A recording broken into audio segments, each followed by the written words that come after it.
عمر الفوتي مذيل لكفر برماح على نخور لئام فأرانا البلاد شرقا وغربا وهو في الطريق بدر تمام.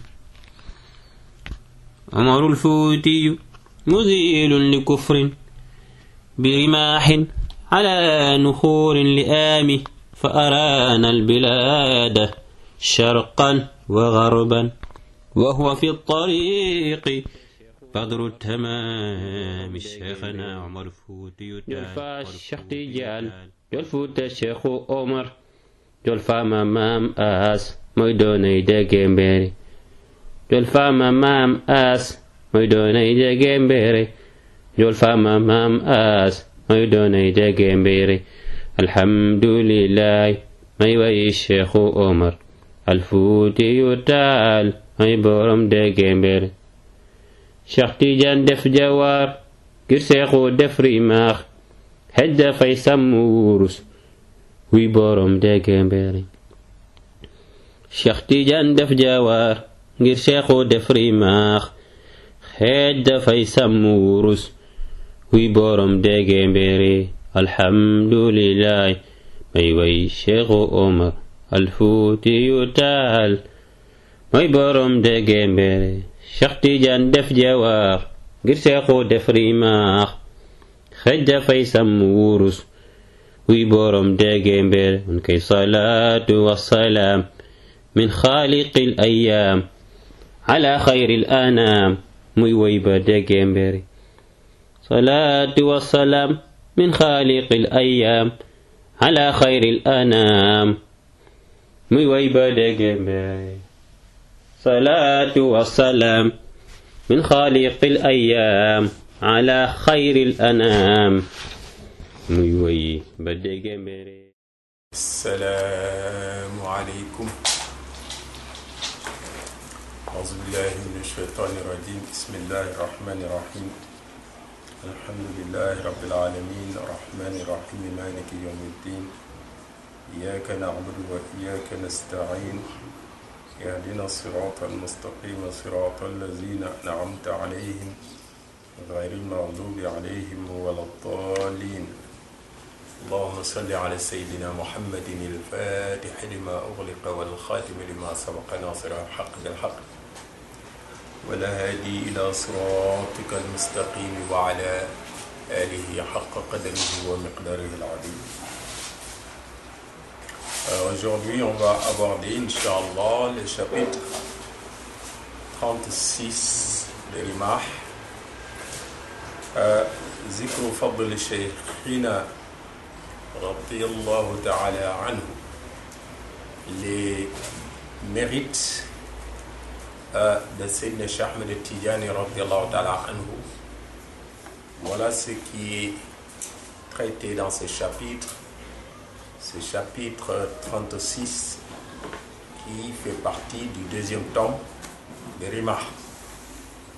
Alors c'est un chapitre très intéressant, c'est un chapitre qui est très long aussi. Comme d'habitude, Cheikh Ahmed Omar radiyallahu anhu, il argumente tout ce qu'il dit, il amène al-adilla, ce qu'on appelle al-adilla. Al-adilla, c'est le pluriel de dalil. Dalil en arabe, c'est la preuve. La preuve par rapport au Coran. Al-adilla, بالنسبة للقرآن وبالنسبة للسنة وبالنسبة لحياة الصحابة رضي الله تعالى عنهم أجمعين. Donc par rapport au Coran, par rapport à la sunna du prophète sallallahu alayhi wa sallam et par rapport aussi à la vie des compagnons du prophète Muhammad sallallahu alayhi wa sallam. لذكر فضل شيخنا رضي الله تعالى عنه وأرضاه وعنا به وبيان أنه هو خاتم الأولياء وسيد العارفين وإمام الصديقين ومنذ الأقطاب والأغواث وأنه هو القطب المكتوم والبرزق المختوم الذي هو الواسطة بين الأنبياء والأولياء، بحيث لا يتلقى واحد من الأولياء من كبر شأنه ومن صغر فيضا من حضرة النبي صلى الله عليه وسلم إلا بواسطته رضي الله تعالى عنه، من حيث لا يشعر به ذلك الولي. وحيث كان الأمر هكذا فإياك يا أخي. Donc là il dit qu'il va parler de Sayyidina Cheikh Ahmed Tidiane radiyallahu ta'ala anhu, qui est le pôle caché, qui est le sceau des awliya, qui est le plus noble parmi tous ceux qui ont la ma'rifa, qui est le guide des siddiqoun, ceux qui ont atteint le degré, le maqama, le siddiq, qui est celui qui donne le flux à tous les pôles, les autres pôles, avant lui, après lui, et jusqu'à la fin des temps. Chaque pôle, ce que tu vas recevoir, ça passe par Sayyidina Cheikh Ahmed Tidiane radiyallahu ta'ala anhu. Et les Ghawth aussi. Les Ghawth, c'est une catégorie parmi les pôles, mais qui ont, eux, une autre mission. Al-Qutb al-Maktoum, c'est lui qui est le pôle qui est caché. Al-Barzaq al-Makhtoum, c'est lui qui représente l'isme entre, masha'Allah, les prophètes, le trait d'union, et les awliya.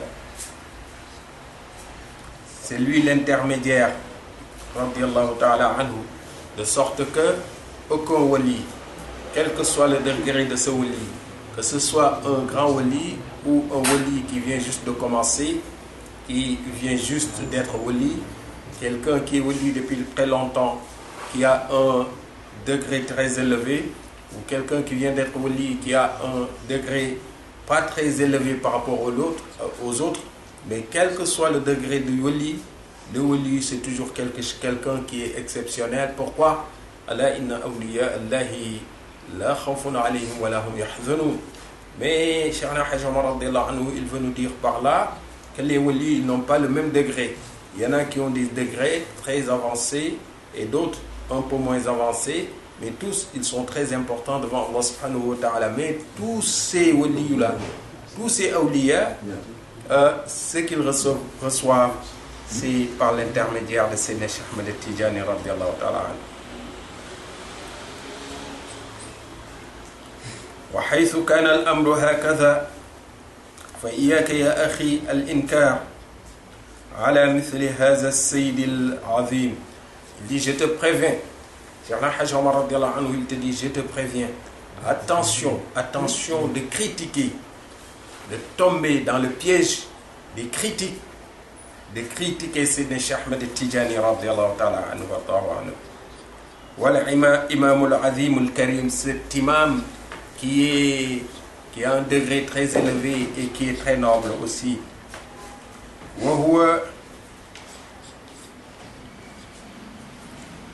وقد أجمع أئمة الإسلام المسلمين وجميع الأولياء العارفين على أن الاعتقاد ربح والإنكار خسران.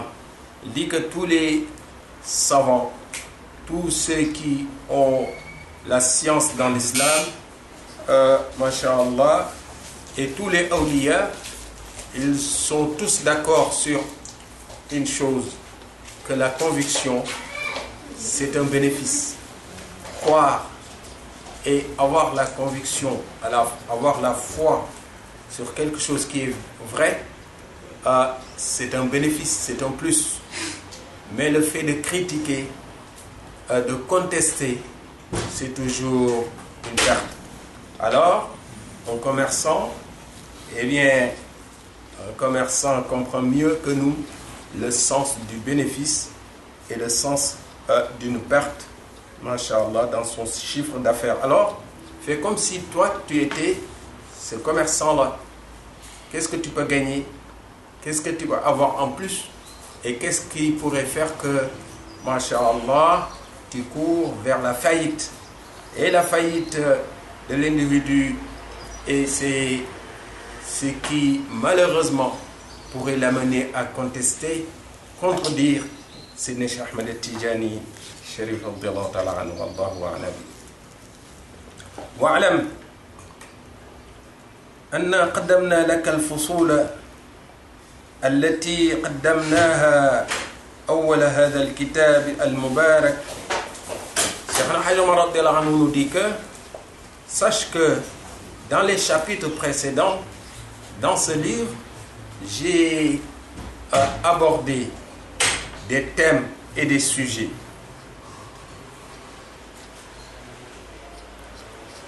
وذكرنا فيها على المنكرين. Et j'ai abordé aussi, entre autres, ce sujet qui concerne les gens qui critiquer sans trop maîtriser, sans trop connaître et sans avoir douté aussi. وأطنبنا فيها بعض الإطناب إلا نصيحة لك وتحريرا من أن تكون مع السالكين بالانتقاد. Alors tout ce travail-là, je l'ai fait que pour te conseiller, te donner un conseil et t'éviter de t'embarquer ou d'être embarqué par les spécialistes de la critique, ceux qui passent tout leur temps à critiquer. Eh bien, si tu rentres dans cette catégorie de personnes, malheur à toi. Donc, tout ce que j'ai fait au début de ce livre, concernant tous les chapitres, c'est pour t'éviter que tu tombes dans ce piège, parce que c'est un piège. إن لم تكن مع الرابحين بالاعتقاد. Si malheureusement tu ne fais pas partie de ceux qui bénéficient, qui ont du bénéfice qui ont plus, parce qu'ils ont une conviction, comme on l'a dit, la conviction c'est un bénéfice, tomber dans les critiques c'est une perte. فأقول شيخنا حاج عمر رضي الله عنه il dit فأقول وبالله تعالى التوفيق وهو الهادي بمنه إلى سواء الطريق. Cette phrase, nous tous on est habitués à cette phrase, c'est la phrase qu'il cite au début de chaque chapitre. Je dis et je m'appuie sur Allah subhanahu wa ta'ala, parce que c'est Allah qui guide par sa volonté, par ses faveurs, vers le droit chemin. اعلم أنه ينبغي أن نورد هنا كلاما قبل الشروع في هذا الفصل الذي نريد الشروع فيه. هذا الفصل الذي نريد الشروع فيه. Alors, avant d'aborder ce sujet, de traiter le sujet du chapitre, de ce chapitre, j'aimerais faire quelques précisions. C'est Cheikh Al-Hajj Omar radiyallahu anhu qui parle.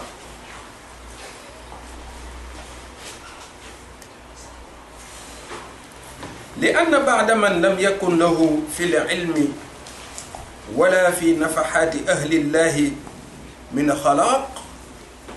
Parce que certains qui n'ont pas un certain niveau en matière de science, et ils n'ont pas non plus goûté,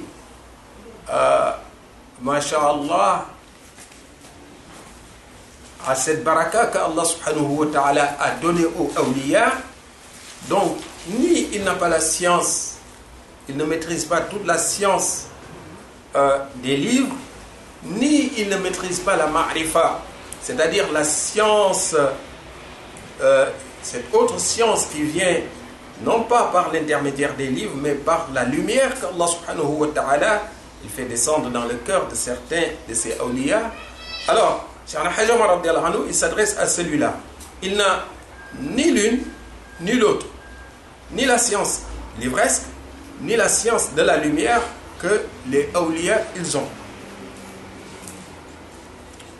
Mais qu'est-ce qu'il lui dit?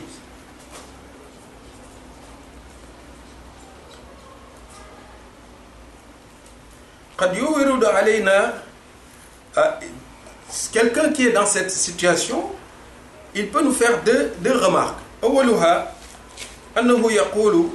Il peut faire deux remarques. Pour critiquer, il peut faire deux remarques.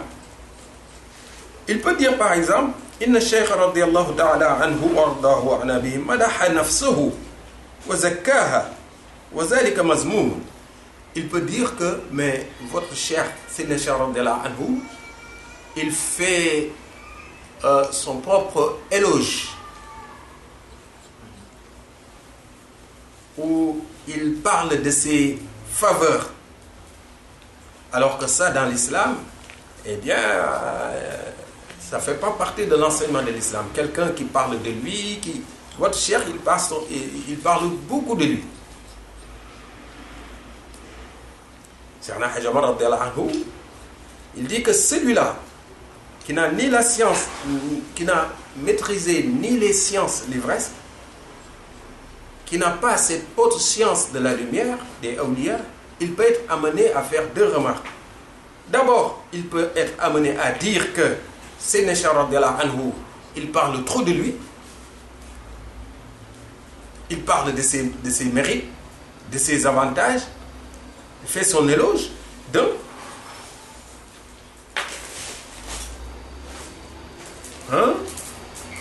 Thaniyan, de deux, il peut être amené à dire aussi que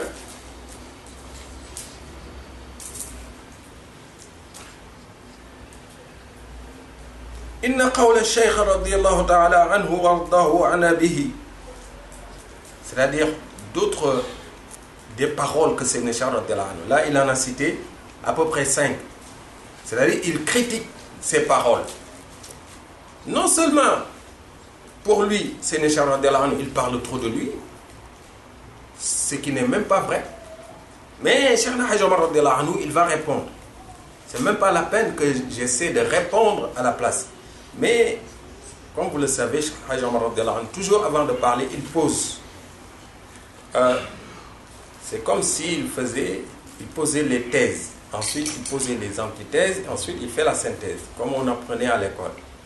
Donc, Cheikh Hajj Omar radiyallahu anhu, ceux qui critiquent, ceux qui peuvent être amenés à dire, alors, il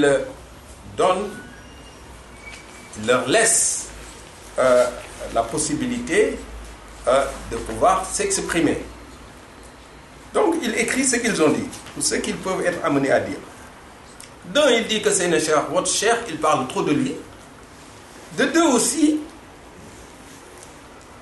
alors, il critique une série de déclarations, une série d'assertions de la part de Sayyidina Shaykh radiyallahu anhu.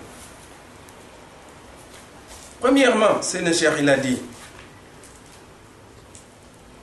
radiyallahu ta'ala anhu, Inna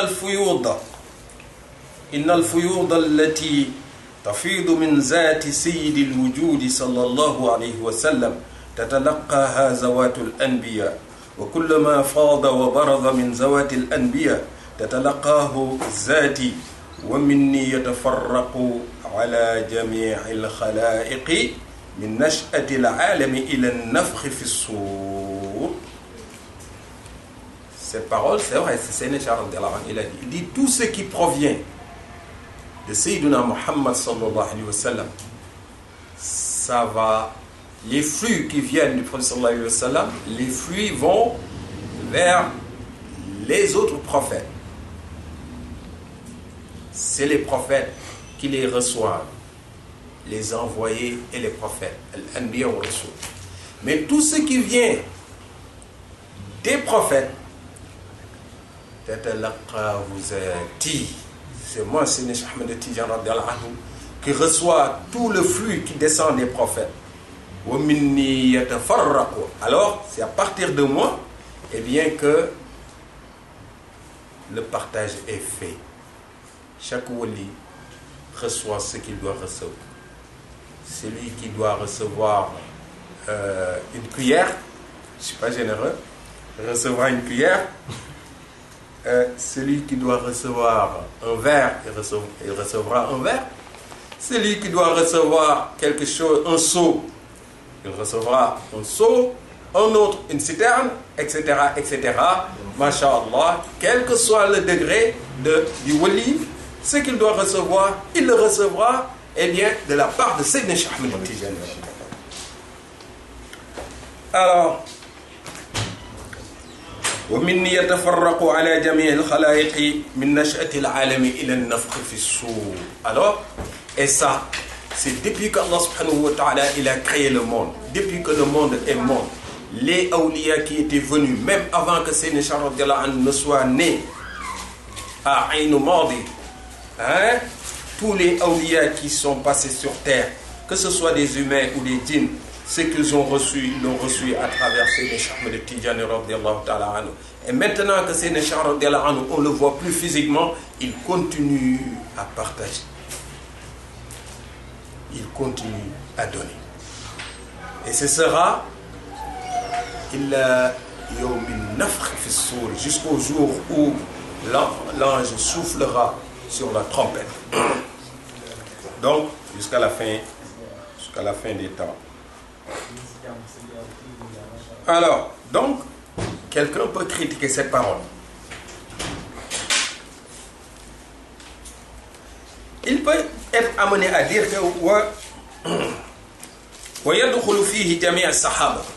que même les compagnons du prophète sallallahu alayhi wa sallam, ils rentrent dans cette déclaration. Radiyallahu anhu. فَيَكُونُ أَفْضَلَ مِنْ جَمِيعِ الصَّحَابَةِ. Donc c'est celui qui critique qui parle. Il dit qu'alors, Sayyidina Cheikh radiyallahu anhu, votre cheikh, il va prétendre à travers cette déclaration qu'il est meilleur que les compagnons du prophète sallallahu alayhi wa sallam. Écoutez bien, parce que ce passage-là, eh bien, c'est un passage qui est très délicat. Pourquoi? Parce que Cheikhna Hajj Omar radiyallahu anhu, il pose un problème. Si on ne fait pas attention, il peut y avoir une confusion. Le problème qu'il pose, c'est les critiques que peuvent faire certaines personnes. Mais ces critiques sont liées à des paroles de Sayyidina Cheikh radiyallahu anhu. Mais c'est seulement après avoir exposé tout ce que eux ils disent qu'il va apporter les réponses.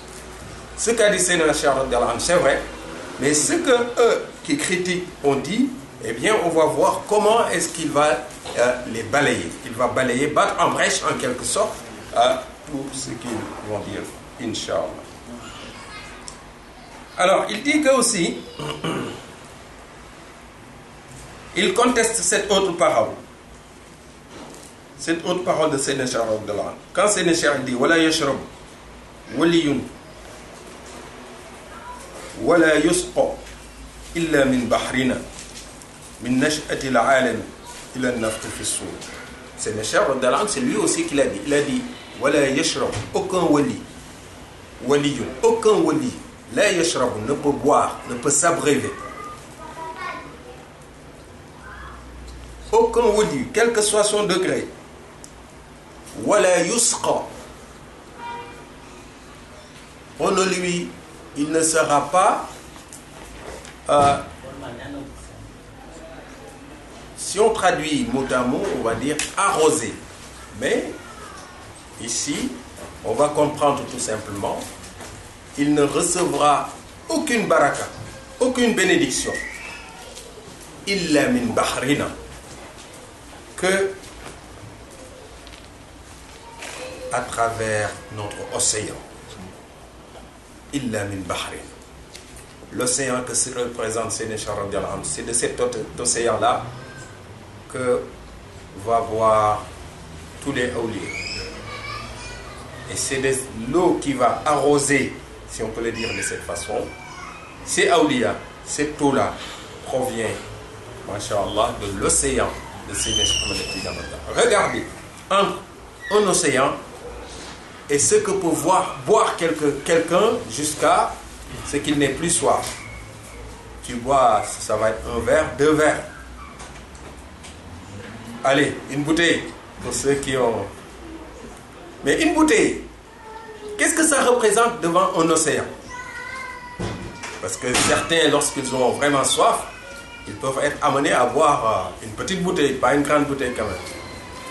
Mais, qu'est-ce que ça représente? Même si c'est une grande bouteille, qu'est-ce que ça représente devant, masha'Allah, devant un océan? Donc, c'est quelque chose qui est très important. C'est pour ça que Sayyidina Cheikh radiyallahu anhu, il a dit que la yashrabu waliyun, aucun wali ne peut boire, wala yusqa, aucun wali ne sera ne va recevoir de la bénédiction illa min bahrina, que à travers, masha'Allah, et notre océan. Alors, min nash'atil alam, depuis le début du monde, il a nafri fi sour, jusqu'à la fin des temps. Wa kazalika qawluhu, il énumère les paroles que l'autre pourrait être amené à critiquer. Iza jama'a Allahu ta'ala khalqahu fil mawqifi, le jour où tout le monde sera réuni devant Allah, yawm al-qiyamah. Yunadi munadin bi a'la sawtihi yasma'uhu kullu man fil mawqif. Quelqu'un va crier, va interpeller l'assemblée, va parler très fort. Et cette parole, tout le monde l'entendra. Il n'y aura personne qui sera dans l'assemblée d'Allah, dans Yawm al-Qiyamah, sans qu'il entende cette parole. Ya ahl al-mahshar, ô vous gens de l'assemblée, haza imamukum allazi kana madadukum minhu.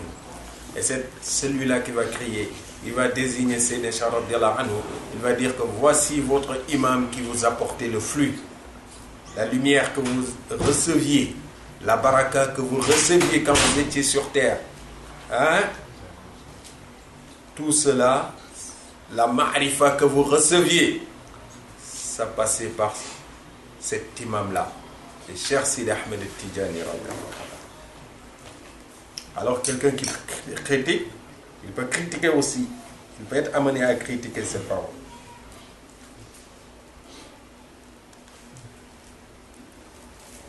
Wakaza qawluhu, il peut critiquer aussi cette autre parole de Sayyidina Cheikh radiyallahu ta'ala anhu.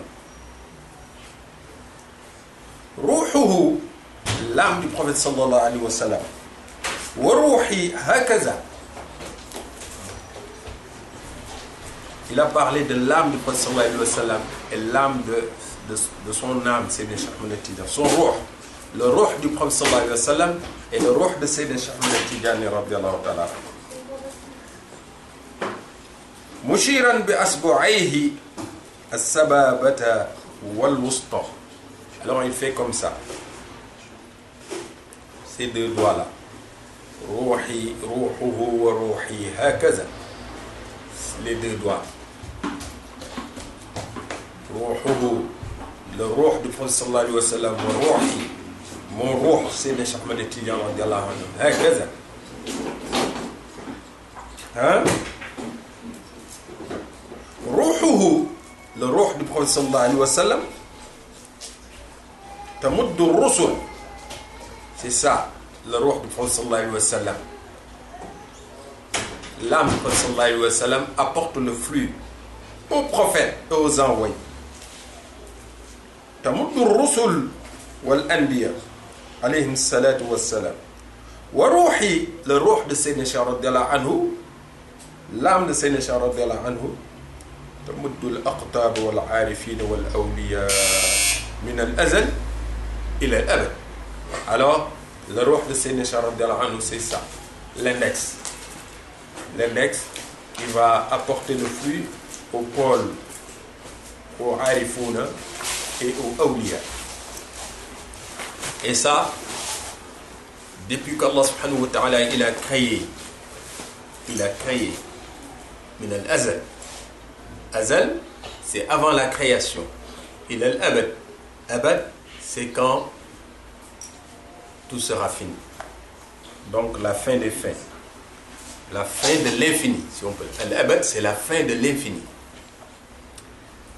Alors, donc, quelqu'un qui critique, il peut critiquer ça aussi. Hein? وكذا قوله, cette autre parole de Sayyidina Cheikh radiyallahu ta'ala anhu wa nabi, قدماي هاتان على رقبة كل ولي الله تعالى من لدن آدم إلى النفخ في الصور. Mes deux pieds sont posés sur les épaules de chaque wali, du début de la création jusqu'à la fin des temps. قدماي هاتان, mes deux pieds là. Quelqu'un peut critiquer cette parole aussi. وكذا قوله, il peut aussi critiquer cette autre parole de Sayyidina Cheikh radiyallahu ta'ala anhu wa nabi. Inna maqamana 'inda Allah fil akhirati la yasiluhu ahadun min al-awliya wa la yuqaribuhu man kabura sha'nuhu wala man saghura. Wa inna jami'a al-awliya'i min as-sahabati ila an-nafkhi fi as-suri laysa fihim man yasilu maqamana. Cette autre parole, elle est forte, cette parole. C'est le Cheikh radiyallahu anhu, il dit que yawm al-qiyamati, le niveau qu'il va atteindre, il n'y a personne qui va l'atteindre, à part les prophètes. Et ça, c'est depuis qu'Allah il a créé la terre jusqu'à la fin des temps. Personne, tous ceux qui sont passés sur terre, aucun n'arrivera à atteindre le niveau de Sayyidina Cheikh radiyallahu ta'ala. Personne. Donc cette parole, quelqu'un qui veut critiquer, eh bien, il peut être amené à la critiquer.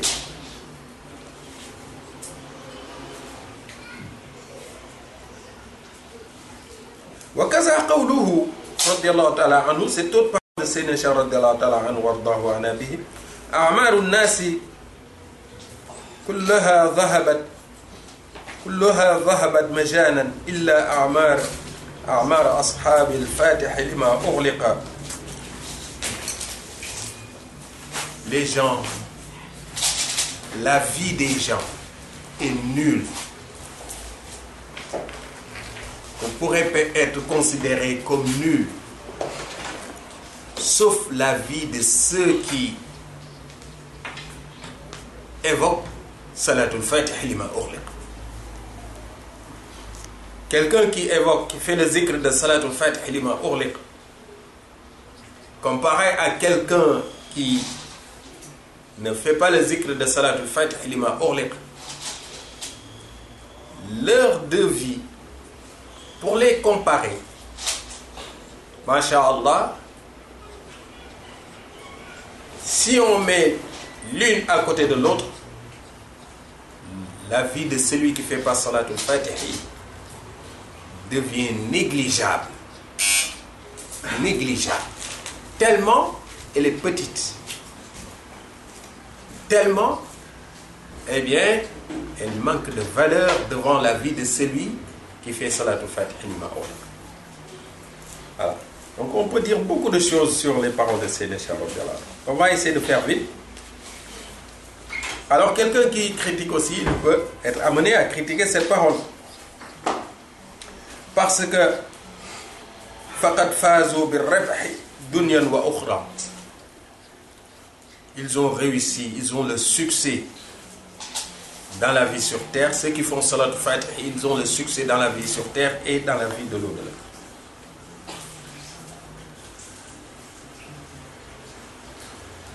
ولا يشغل بها عمره إلا السعيد.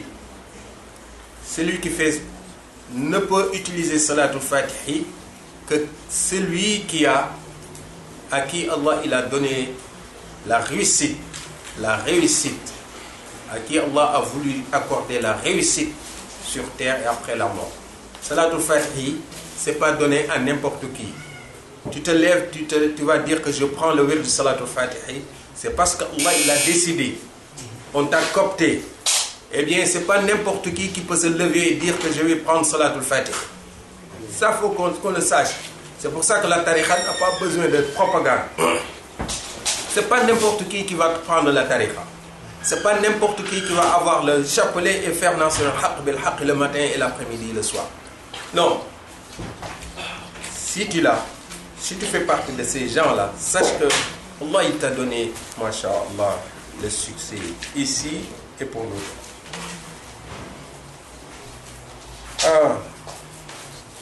Alors, toutes ces paroles-là, quelqu'un qui critique, il peut dire فيقول المعترض هذه الأقوال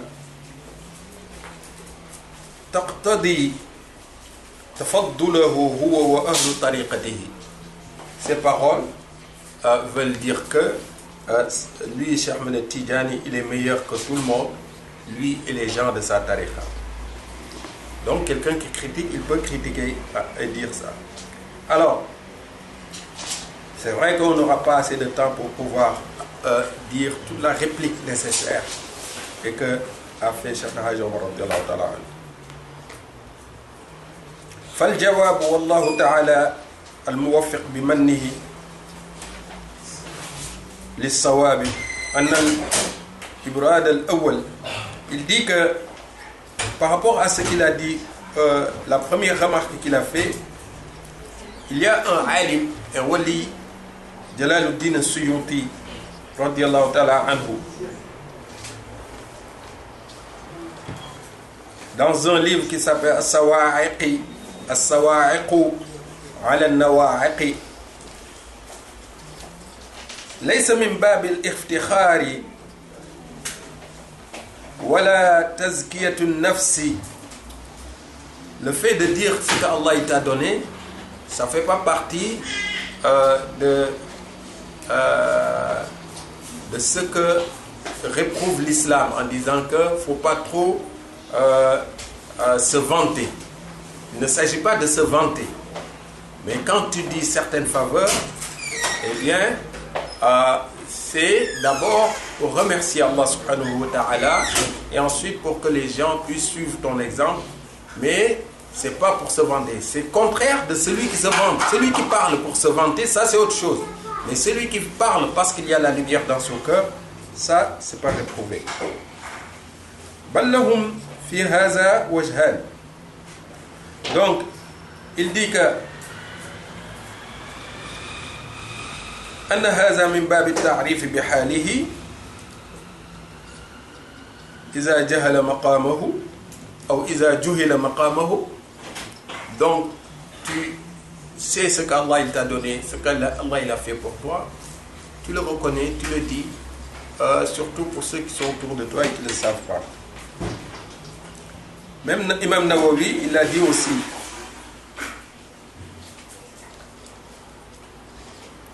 Imam Nawawi, il a dit sur celui qui parle des bienfaits qu'Allah lui a donnés, اعلم أن الذاكر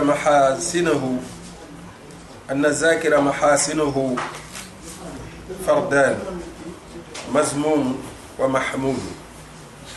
Celui qui parle de lui, il y a un côté qui est négatif, il y a un côté qui est positif. فالمذموم أن يذكره للافتخار. Ce qui est réprouvé, c'est de dire pour se vanter. والمحمود أن يكون فيه مصلحة دينية. Ce qui est bénéfique, c'est quand tu le dis pour que ce soit utile par rapport à la religion et que d'autres puissent en profiter. Il a apporté beaucoup de preuves pour démontrer pourquoi c'est valable ce qu'a fait Sénéchal.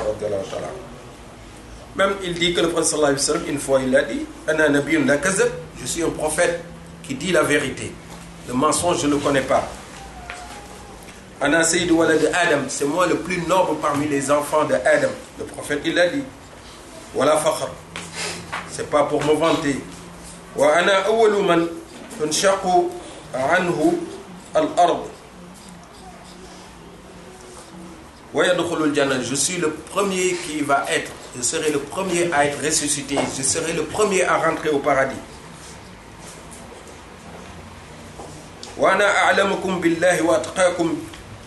Je connais Allah mieux que vous, je crains Allah mieux que tout le monde, mieux que vous.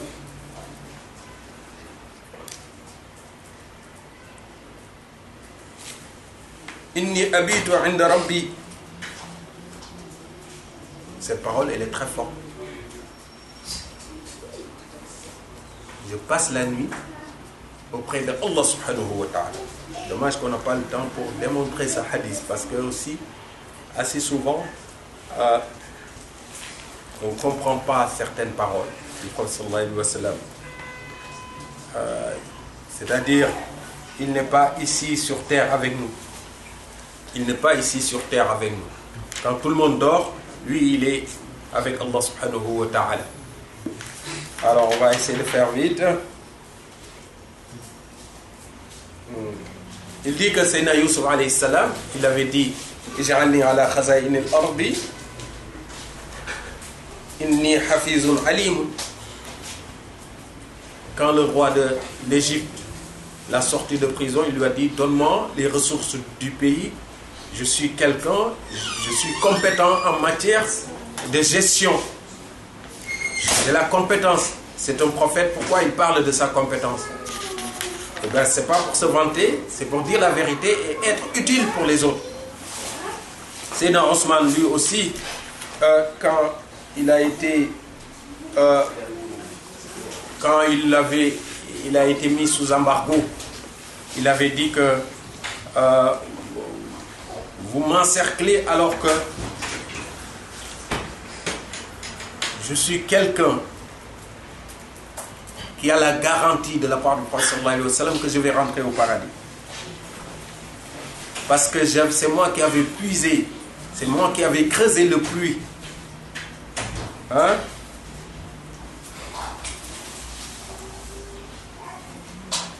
Man hafara bi'ra ra'uma falahu al-jannah. Bi'ra ra'uma, c'était un puits qui a été bouché par les kuffars. Et le prophète sallallahu alayhi wa sallam, il a dit que le musulman qui creuse le puits de sorte que les musulmans puissent profiter de l'eau, il a le paradis.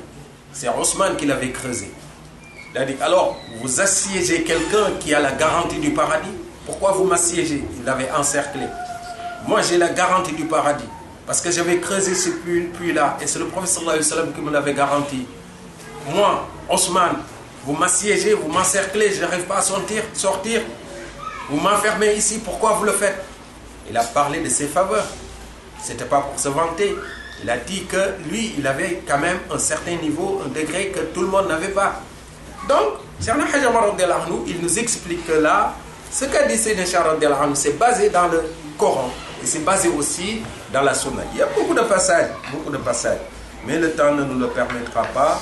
On aura l'occasion, Inch'Allah, de revenir là-dessus pour dire que Cheikh Ahmed Tidiane radhiyallahu ta'ala anhu, ce qu'Allah subhanahu wa ta'ala lui a donné, ce que Allah il a fait de lui, on ne le saura qu'à Yawm al-Qiyam. Tout ce qu'il a dit, c'est juste un tout petit peu, un petit bout des faveurs qu'Allah subhanahu wa ta'ala lui a accordé. Qu'Allah nous maintienne dans cette tariqa, qu'Allah nous donne la mahabba de Sayyidina Cheikh radhiyallahu ta'ala anhu, et qu'Allah nous protège aussi, protège notre conviction, notre i'atiqad, qu'Allah nous évite al-intiqad, de tomber dans le piège des critiques aussi, parce que al-i'tiqad ribhun wal-intiqad qusran. Donc la conviction c'est un bénéfice et les critiques aussi c'est une perte. اللهم صل على سيدنا محمد الفاتح لما أغلق والخاتم لما سبق والهادي إلى صراطك المستقيم وعلى آله حق قدره سبحان ربك رب العزة عما يصفون وسلام على المرسلين والحمد لله.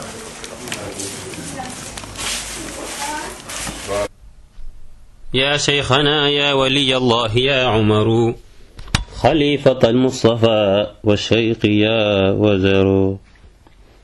يا شيخنا يا ولي الله يا عمر خليفة المصطفى والشيخ يا وزر يا موصل العبد للمولى مرقيه هذا عبيد إلى مولاه مفتقر أوصله حينا إلى المولى فأنت له هذا الحليم بكم يا شيخ يفتقر الحاج عبد العزيز سنان هذا مريدكم هذا محبكم هذا خديمكم يا من لنا قمر هذا مريدكم هذا محبكم هذا خديمكم يا من لنا قمر خذ بيدي سيد السادات يا ثقتي يا مرشدا هاديا للدين من كفروا خذ بيدي سيد السادات يا ثقتي يا مرشدا هاديا للدين من كفروا خذ بيدي سيد السادات يا ثقتي يا مرشدا هاديا للدين من كفروا أرجو قراكم لذا يممت بابكم على بجاهكم يقضى لنا الوطر وأنتم بابنا لله يا سندي من كنت بابا له يرجى له الظفر وأنتم بابنا لله يا سندي من كنت بابا له يرجى له الظفر شيدت للدين ما قد كان منترسا لله دركم مأواي يا عمر فاشهد بأني محب مخلص لكم صافي المحبة لا يصيبنا الضرر فاشهد بأني محب مخلص لكم صافي المحبة لا يصيبنا الضرر جزاك عن أمة المختار شافعنا ودينه والجزايا شيخ منتشر إني مريض ولا طبيب لي سندي سواكم فأعزني أنت مقتدر إني مريض ولا طبيب لي سندي سواكم فأعزني أنت مقتدر أنت المغيث لعبد ضاق مذهبه قد حل ساحتكم بكم وينتصر أنت المطاف وأنت الحل والحرم أنت المقام وأنت الركن والحجر